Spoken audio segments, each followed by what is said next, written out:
टाटा की iconic SUV जो diesel roar के लिए जानी जाती थी, लेकिन अब आ गई है नई इलेक्ट्रिक पहचान के साथ। लुक्स में और भी बोल्ड, फीचर्स में और भी ज़्यादा स्मार्ट और परफॉर्मेंस वाकई लाजवाब।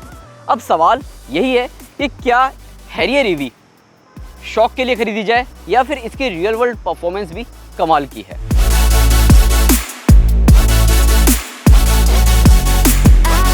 टाटा हैरियर डॉट ईवी का हम पहले भी रिव्यू कर चुके हैं, लेकिन उस दौरान हमने सिर्फ और सिर्फ ऑफ रोड रिव्यू किया था। तब मुश्किल से मुश्किल चुनौती भरे रास्तों पर इस गाड़ी को चलाया था और इस गाड़ी की परफॉर्मेंस टेस्ट की थी। लेकिन आज के दिन हम इस गाड़ी को रोड पर लेकर आए हैं और इस गाड़ी का हाईवे टेस्ट करेंगे, सिटी टेस्ट करेंगे, साथ ही साथ बम्पर टू बम्पर ट्रैफिक में भी चलाएंगे और देखेंगे कि ये गाड़ी परफॉर्म कैसा करती है। साथ ही साथ इस गाड़ी में जो फीचर्स कंपनी ने ऑफर किए हैं वो कितने लाजवाब हैं। और अब हम बात कर लेते हैं इस गाड़ी के लुक्स एंड डिज़ाइन को लेकर। तो देखो, अगर गाड़ी का फ्रंट फेशिया देखेंगे ना तो ये गाड़ी वाकई फ्यूचरिस्टिक नज़र आएगी। यहाँ पर आपको बड़ी सी लाइट बार देखने को मिल जाती है, प्रोजेक्टर एलईडी हेडलाइट्स है और यहाँ पर जो ग्रिल है वो ईवी स्टाइल में आपको देखने को मिलती है, मतलब प्रॉपर पैक्ड की गई है। बाकी लोअर ग्रिल आप देख सकते हैं, यहाँ पर आपको रडार मिल जाएगा, कैमरा मिल जाएगा, ऊपर भी कैमरा मिल जाएगा और चारों तरफ कैमरे दिए गए हैं, तो ऐसे में 360 डिग्री कैमरा तो आपको देखने को मिलता ही है। अब ऊपर की तरफ क्लोज ग्रिल तो मिलती है जिसमें आपको टाटा का इल्यूमिनेटेड लोगो मिलता है जो हाईवे पर इंस्टेंटली नोटिस होता है। साइड प्रोफाइल काफी ज्यादा फेमिलियर देखने को मिलेगा, लेकिन ईवी के हिसाब से कुछ शार्प एलिमेंट्स और न्यू एरो व्हील्स दिए गए हैं। रियर में आपको कनेक्टिंग एलईडी टेल लाइट मिल जाती है जो कि आइस हैरियर की काफी ज्यादा आपको याद दिलाएगी। बाकी रीडिजाइन आपको रियर बम्पर मिल जाता है और साथ ही साथ हैरियर डॉट ईवी का यहाँ पर आपको बैज मिल जाता है। अब बेस्ट पार्ट तो ये है कि इस गाड़ी में अगर आप देखेंगे तो यहाँ पीछे की तरफ तो कैमरा है, लेकिन ऊपर की तरफ शार्क फिन एंटीना में देखेंगे तो वहाँ पर भी एक कैमरा दिया गया है। बेसिकली देखा जाए इस गाड़ी में आपको डिफेंडर वाला फीचर दे दिया एक, वो जब इस गाड़ी के अंदर बैठेंगे तब आपको समझाएंगे। हैरियर डीजल के मुकाबले हैरियर डॉट ईवी में एक चीज़ सबसे ज़्यादा खास पता है क्या है कि यहाँ पर आपको साइड स्टेप्स दे दिए गए हैं। अब आपकी एज कितनी भी हो, आप कितने भी वृद्ध हो या फिर आप कितनी भी छोटी हाइट वाले हों, तो आप यहाँ पर पैर रख के ईजिली इस तरीके से ऐसे चढ़ सकते हैं और गाड़ी में बैठकर आपको काफ़ी बढ़िया व्यू भी मिल जाता है। अब गाड़ी के अंदर तो आ गया हूँ, लेकिन मैं आपको कुछ चीज़ें बताना चाहता हूँ जो कि इस गाड़ी को बहुत ही ज़्यादा खास बनाती है। देखो, इस गाड़ी को आप 3 तरीके से एक्सेस कर सकते हैं, 3 तरीके से आप ओपन या क्लोज कर सकते हैं। वो कैसे? पहले तो आपको मिल जाती है एक फिजिकल की जो कि आप यहाँ पर देख रहे हैं और ये काफ़ी ज़्यादा इंट्यूटिव है, काफ़ी ज़्यादा हाईटेक की इसे कहेंगे हम। ऐसा इसलिए क्योंकि इसमें लॉक अनलॉक के अलावा, बूट ओपन के अलावा, हेडलाइट ऑन करने के अलावा आप इस की मदद से इस गाड़ी को आगे पीछे भी कर सकते हैं स्टार्ट करके। और साथ ही साथ आपको ऑटो पार्किंग वाला फीचर भी इस की के ज़रिए मिल जाएगा। दूसरी जो सबसे बड़ी बात है वो क्या कि आपको एक NFC टैग मिल जाता है। इस NFC टैग के ज़रिए आप 1 सेकंड के अंदर इस गाड़ी को लॉक और अनलॉक कर सकते हैं, सिर्फ इस तरीके से टैप करके इसके बी पिलर पर। अब ये की तो मैंने यहाँ रख दिया, ये कार्ड भी मैंने यहाँ रख दिया। इसके अलावा आपको एक डिजिटल की का भी एक्सेस मिल जाता है, यानी कि आपके स्मार्टफोन में आपके एप्पल वॉलेट के अंदर वो डिजिटल की आ जाएगी या सैमसंग वॉलेट के अंदर या गूगल वॉलेट के अंदर वो की आ जाएगी और उस की के ज़रिए अगेन आप NFC के ज़रिए गाड़ी को लॉक अनलॉक कर सकते हैं, साथ ही साथ गाड़ी को स्टार्ट भी कर सकते हैं, जो कि बहुत ही ज़्यादा ज़बरदस्त है। कुल मिलाकर 3 तरीके से आप इस गाड़ी को एक्सेस कर सकते हैं। अब बेस्ट पार्ट पता है क्या है? देखो, गाड़ी के अंदर जैसे ही आप आएंगे तो जो रेगुलर हैरियर है उसके मुकाबले बहुत ही ज़्यादा हाईटेक ये गाड़ी नज़र आने वाली है। पार्टी भी इसका काम कर रहा है 14.53 इंचेस का ये स्क्रीन। अब ये जो स्क्रीन है ये सैमसंग का QLED स्क्रीन है जिसका टच रिस्पॉन्स बहुत ही ज़बरदस्त है, काफ़ी क्रिस्प और काफ़ी ज़्यादा ब्राइट ये स्क्रीन आपको देखने को मिल जाती है और अभी तक की किसी भी SUV में मिलने वाला सबसे बेस्ट आप ये स्क्रीन कहेंगे। ऐसा इसलिए क्योंकि ये सैमसंग का है, QLED स्क्रीन है। अब यहाँ पर आप देखेंगे तो यहाँ पर wireless Apple CarPlay, Android Auto मिल जाता है और तमाम फीचर्स आपको इस स्क्रीन के अंदर देखने को मिल जाती हैं। तो इस स्क्रीन की तरफ देखेंगे आप तो इसका जो UI UX है वो बेसिकली आपको सेम वैसा ही देखने को मिलेगा जैसे कि आपने टाटा की दूसरी गाड़ियों में देखा है, लेकिन एक्स्ट्रा क्या है वो मैं आपको दिखा देता हूँ।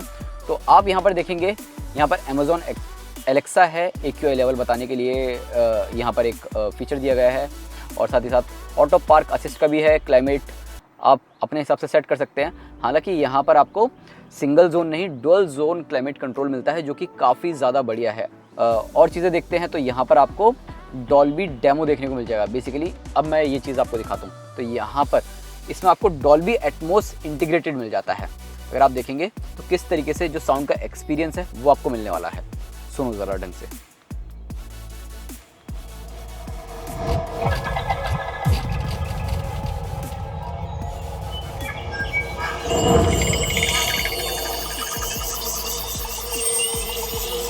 तो इसमें डॉल्बी एटमॉस भी इंटीग्रेट किया गया है, JBL के स्पीकर्स हैं, JBL मोड्स भी आपको इसमें मिल जाते हैं, डिजी एक्सेस।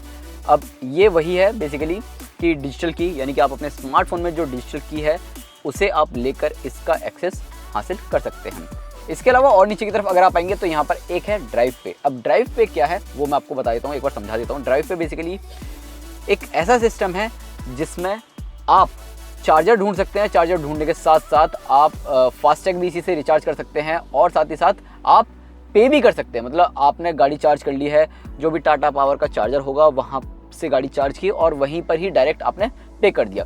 तो ये भी काफ़ी ज़्यादा बढ़िया फीचर है जो कि आप यहाँ पर देख रहे हैं। बाकी नेविगेशन आपको देखने को मिल जाता है और जो नेविगेशन है मैं आपको यहाँ पर दिखा दूँ, ये मैपल्स का मैप माई इंडिया है। तो ऐसे में आप इस स्क्रीन को वाईफाई से कनेक्ट करो या फिर नॉर्मली ऐसे भी अगर आपको कुछ यूज़ करना है या आपको कहीं जाना है तो वो भी आप मैप में सेट कर सकते हैं और यहाँ पर इजीली जा सकते हैं। जैसे कि मैंने डाल दिया जी न्यूज़, अब मुझे जी न्यूज़ जाना है तो मैपल्स का जो मैप माई इंडिया है वो अच्छे से काम करेगा, जिस तरीके से गूगल मैप काम करता है वैसे ही।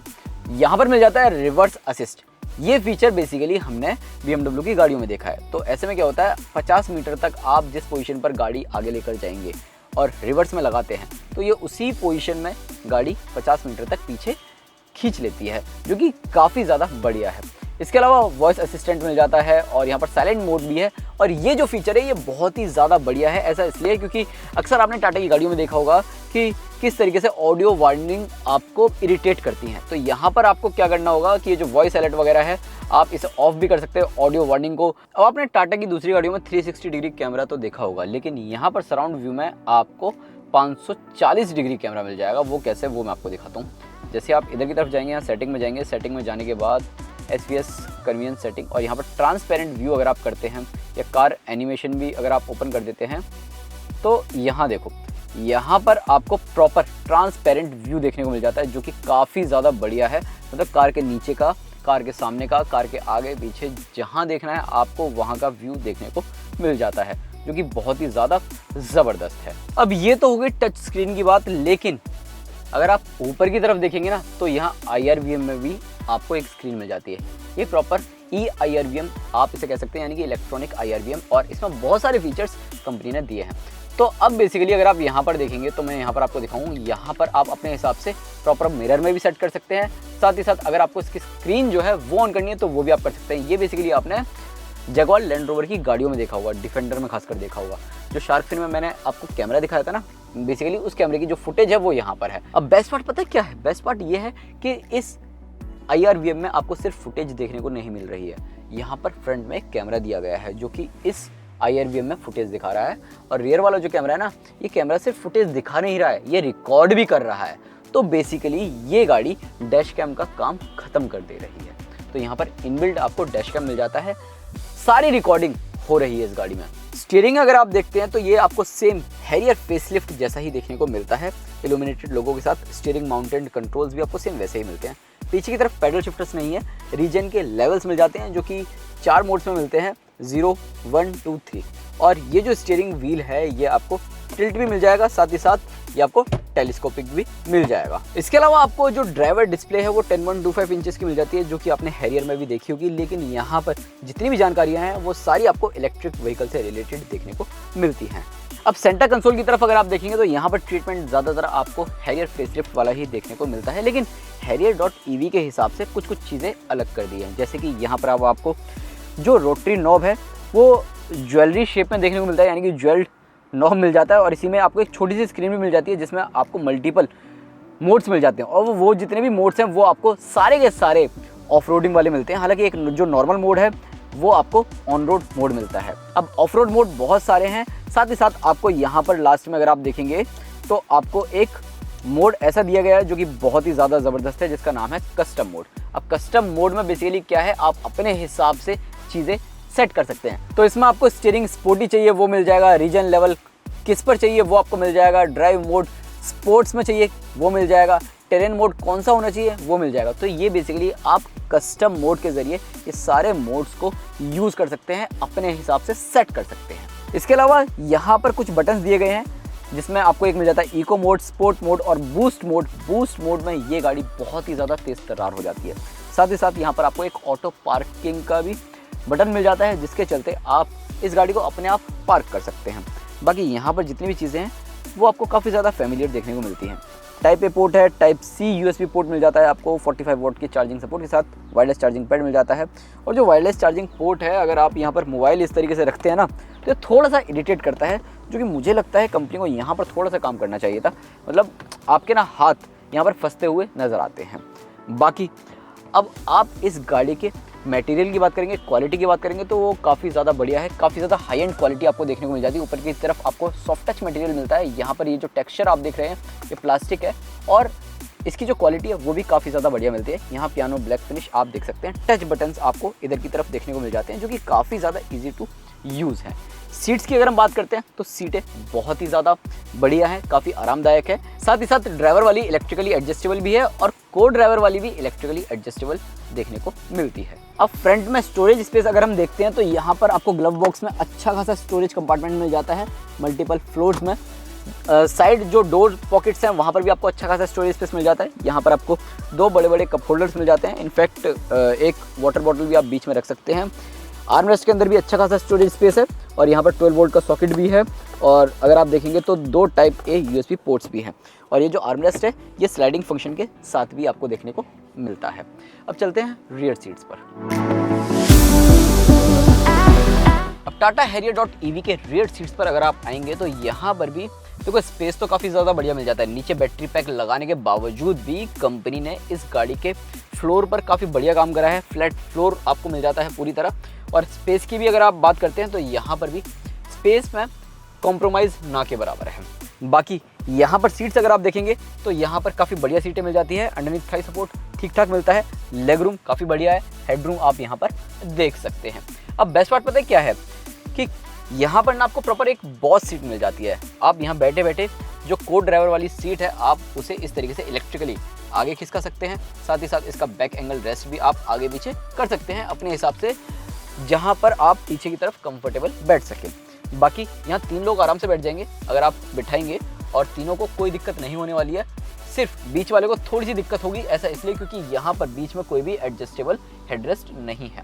लेकिन 2 लोग बैठेंगे उनके लिए किसी भी तरीके की कोई दिक्कत नहीं होने वाली है। यहाँ पर आपको प्रॉपर एयरक्राफ्ट टाइप आपको सपोर्ट मिल जाता है हेड पर, जो कि काफ़ी ज़्यादा बढ़िया है। और लंबी दूरी की यात्रा पर आप जा रहे हैं और गलती से सो गए तो इस तरीके से आपका जो हेड है वो नीचे की तरफ भी नहीं खिसकने वाला। बाकी 2 लोग बैठेंगे तो ऑब्वियस ही बात है यहाँ पर आर्मरेस्ट है, 2 छोटे छोटे कप होल्डर्स हैं जो कि काफ़ी ज़्यादा बढ़िया है। और साथ ही साथ फीचर्स की अगर हम बात करते हैं तो यहाँ पर 2 टाइप सी पोर्ट्स आपको मिल जाते हैं 65 वॉट के। इट मीन्स आप अपना एप्पल का लैपटॉप भी यहाँ पर चार्ज कर सकते हैं। अब बेस्ट पार्ट पता है क्या है, दरवाज़ों पर आपको अच्छा खासा स्टोरेज स्पेस मिल जाता है। यहाँ पर भी छोटा मोटा स्टोरेज स्पेस दिया गया है जो कि काफ़ी ज़्यादा बढ़िया है। और उससे भी अच्छी बात यह है कि यहाँ प्रिवेसी के लिए कर्टेंस दिए जा रहे हैं। अगर आप यहाँ कर्टेंस देख रहे हैं तो ये काफ़ी ज़्यादा बढ़िया मिल जाते हैं। तो ऐसे में इस गाड़ी के अंदर आपकी प्रिवेसी का भी पूरा ध्यान रहेगा। बाकी यहाँ आपको बड़ी सी पैनोरामिक सनरूफ मिल जाती है। अब बूट स्पेस की बात करें तो 502 लीटर्स का आपको बूट स्पेस मिल जाता है और इलेक्ट्रिक टेलगेट भी मिलता है। अब फाइनली हम चला रहे हैं टाटा हैरियर.EV और टाटा हैरियर EV का वो भी हम ऑल व्हील ड्राइव वर्जन या कह सकते हो क्वाड व्हील ड्राइव वर्जन, जिसके साथ आप थोड़ी बहुत ऑफ रोडिंग भी कर सकते हैं और साथ ही साथ इस गाड़ी को सिटी में या फिर ट्रैक पर भी दौड़ा सकते हैं। अब क्वाड व्हील ड्राइव वर्जन के साथ खास बात पता है क्या है, इस गाड़ी की परफॉर्मेंस। बूस्ट मोड मिलता है जिसमें आप अगर आप बूस्ट मोड पर लगाते हैं तो 0 से 100 kmph की रफ्तार ये सिर्फ और सिर्फ 6.3 सेकंड्स में पकड़ लेती है। और प्रॉपर आपको एकदम से ऐसा फील आएगा जैसे कि आप किसी रॉकेट में बैठे हैं।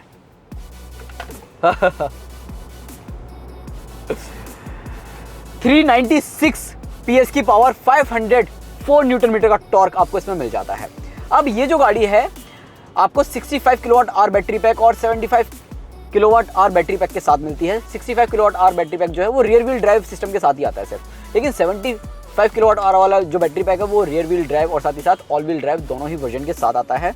रियर व्हील ड्राइव वाला जो वर्जन है वो आपको ज़्यादा रेंज देता है, लगभग 627 किलोमीटर कंपनी जो क्लेम करती है। और जो ऑल व्हील ड्राइव वाला वर्जन है वो जो कंपनी क्लेम करती है वो लगभग 622 किलोमीटर। लेकिन रियल वर्ल्ड कंडीशन में ये गाड़ी आपको रेंज देती है लगभग 450 किलोमीटर के आसपास। वो भी डिपेंड करता है कि आप चला कैसे रहे हैं। फिलहाल हमने रेंज टेस्ट नहीं किया है तो हम रेंज के बारे में ज़्यादा बात करेंगे भी नहीं। अब परफॉर्मेंस को लेकर बात कर लेते हैं। तो जो परफॉर्मेंस है खासकर इस ऑल व्हील ड्राइव वर्जन की, वो नो डाउट काफ़ी ज़्यादा बढ़िया है, काफ़ी ज़्यादा बेहतर है। आप इस गाड़ी को चलाते हुए हमेशा खुश रहेंगे ही रहेंगे। तो जो रियर एक्सेल पर जो मोटर लगाई गई है वो काफ़ी ज़्यादा पावरफुल मोटर है, और जो फ्रंट एक्सेल पर मोटर लगाई गई है वो थोड़ी कम पावरफुल मोटर है। लेकिन कंबाइंड जो पावर आउटपुट है वो आपको इंस्टेंटेनियसली मिलता है और टॉर्क बहुत ही ज़बरदस्त आपको मिल जाता है। 65 किलोवाट आवर वाला जो बैटरी पैक है उसमें आपको लगभग 238 PS की पावर मिलती है, 315 न्यूटन मीटर का टॉर्क मिलता है। लेकिन जो ऑल व्हील ड्राइव वाला वर्जन है ये नो डाउट बहुत ही ज़्यादा बढ़िया परफॉर्म करता हुआ नज़र आता है। हालांकि जब रियल व्हील ड्राइव वर्जन हम चलाएंगे तब उसकी भी जो परफॉर्मेंस है वो भी आपको बता ही देंगे। अब इस गाड़ी में जो सबसे अच्छी चीज़ है वो ये कि गाड़ी इतनी वजनी होने के बाद भी, यानी कि इतनी भारी होने के बाद भी आपको फील नहीं होता, काफ़ी लाइट ये गाड़ी लगती है। और चलाने के दौरान आपको अगर आप तेज़ मोड पर गाड़ी को मोड़ रहे होते हैं तो वहाँ पर भी जो बॉडी रोल है वो कम से कम आपको देखने को मिलता है, और तेज़ कॉर्नर पर आपका कॉन्फिडेंस डाउन नहीं होता। मतलब आपको ऐसा फील होगा कि आप जैसे कोई लग्जरी कार या लग्जरी SUV चला रहे हैं। रीजन लेवल्स काफ़ी बढ़िया काम करते हैं। इसके अलावा इस गाड़ी में आपको एडास लेवल के फीचर्स भी मिल जाते हैं जो कि काफ़ी ज़्यादा बढ़िया काम करते हैं। और हाल ही में लॉन्च हुई ना टेस्ला, तो देसी टेस्ला यही है। और इस देसी टेस्ला में आपको काफ़ी सारे ऐसे फीचर्स मिलते हैं जिन्हें यूज़ करने के बाद आपको गर्व फील होता है कि हाँ, कि देश की कंपनी टाटा मोटर्स काफ़ी बढ़िया काम कर रही है। हालांकि कुछ चीज़ें ऐसी हैं जो कि आपको थोड़ा सा निराश करती हैं। वो क्या कि इसका जो IRBM है वो थोड़ा सा आपको निराश करता है। अगर आप स्विच करते हैं मिरर में या फिर इसके डिजिटल IRBM में स्क्रीन में, तो यहाँ पर थोड़ा सा लैग करता हुआ नज़र आता है। बाकी काम बहुत बढ़िया कर रहा है। इसके अलावा इस गाड़ी की जो राइड क्वालिटी है वो काफ़ी अच्छी खासी आपको देखने को मिल जाती है। नो डाउट जिस तरीके से आपको आइस पावर्ड वाली हैरियर में देखने को मिलती है ना, वैसे ही ऑलमोस्ट राइड क्वालिटी देखने को मिल जाती है। सस्पेंशन थोड़े से स्टिफर साइड ज़रूर हैं जो हैरियर फेसलिफ्ट है उसके मुकाबले, लेकिन हाँ, आप राइड क्वालिटी से निराश नहीं होने वाले हैं। जो बड़े ब्रेकर्स या बड़े बम्प्स अगर आपके सामने आते हैं तो वहाँ थोड़ा सा ज़रूर निराश हो जाएंगे। वहाँ उतना सॉफ्टनेस आपको इनके सस्पेंशंस में देखने को नहीं मिलता है। इसके अलावा इस गाड़ी के साथ आपको थोड़ा सा फन करना है तो वो भी आप कर सकते हैं। इसमें एक ड्रिफ्ट मोड आता है। ड्रिफ्ट मोड पर आप लगाओ तो उसमें जो ESC है ना, इलेक्ट्रॉनिक स्टेबिलिटी कंट्रोल, वो ऑफ हो जाएगा और आप ड्रिफ्ट वगैरह भी कर सकते हैं आराम से। अब आखिर हम बात करते हैं टाटा हैरियर.EV को खरीदा जाए या नहीं। इंडियन मार्केट में टाटा हैरियर.EV की कीमत शुरू होती है 21,50,000 रुपये से, जो कि जाती है 30,23,000 रुपये एक्स शोरूम तक। लगभग 16 वेरिएंट्स में इस गाड़ी को लॉन्च किया गया है। और जो वेरिएंट्स है, जो कीमत है, वो ऑब्वियस सी बात है features wise, battery pack wise और rear wheel drive, all wheel drive wise आपको देखने को मिलने वाले हैं। अब हमने चलाया top variant all wheel drive, obvious सी बात है।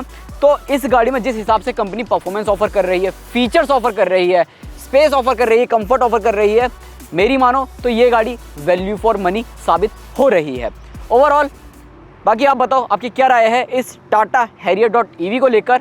और हाँ, वीडियो पसंद आया हो तो लाइक करें, शेयर करें, और पहली बार अगर आप इस चैनल पर वीडियो देख रहे हैं तो सब्सक्राइब करना ना भूलें।